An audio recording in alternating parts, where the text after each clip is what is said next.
Hi ஜியாஸ், welcome to beginners cooking. நான் உங்களுடைய டேஸ். இன்றைக்கி ஒரு சின்ன டிப்பு தான்.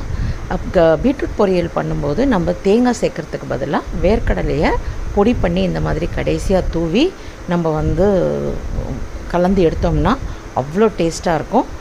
நீங்கள் இந்த மாதிரி ட்ரை பண்ணி பாருங்கள். லஞ்ச் பாக்ஸ்க்கும் இந்த மாதிரி போடலாம். ரொம்ப நல்லாயிருக்கும். எப்படி இருக்குன்னுட்டு எனக்கு கமெண்டில் சொல்லுங்கள். என் சேனலை சப்ஸ்கிரைப் பண்ணாமல் பார்க்குறவங்க சப்ஸ்கிரைப் பண்ணிக்கோங்க. பக்கத்தில் இருக்கிற பெல் ஐக்கானே ப்ரெஸ் பண்ணிக்கோங்க. Take care dears, keep smiling, bye. Hi ஜியாஸ், வெல்கம் டு பிகினியர்ஸ் குக்கிங். நான் உங்களுடைய டேஸ். இன்றைக்கி ஒரு சின்ன டிப்பு தான். பீட்ரூட் பொரியல் பண்ணும்போது நம்ம தேங்காய் சேர்க்குறதுக்கு பதிலாக வேர்க்கடலையை பொடி பண்ணி இந்த மாதிரி கடைசியாக தூவி நம்ம கலந்து எடுத்தோம்னா அவ்வளோ டேஸ்ட்டாக இருக்கும். நீங்கள் இந்த மாதிரி ட்ரை பண்ணி பாருங்கள். லஞ்ச் பாக்ஸ்க்கும் இந்த மாதிரி போடலாம். ரொம்ப நல்லாயிருக்கும். எப்படி இருக்குன்னுட்டு எனக்கு கமெண்டில் சொல்லுங்கள். என் சேனலை சப்ஸ்கிரைப் பண்ணாமல் பார்க்குறவங்க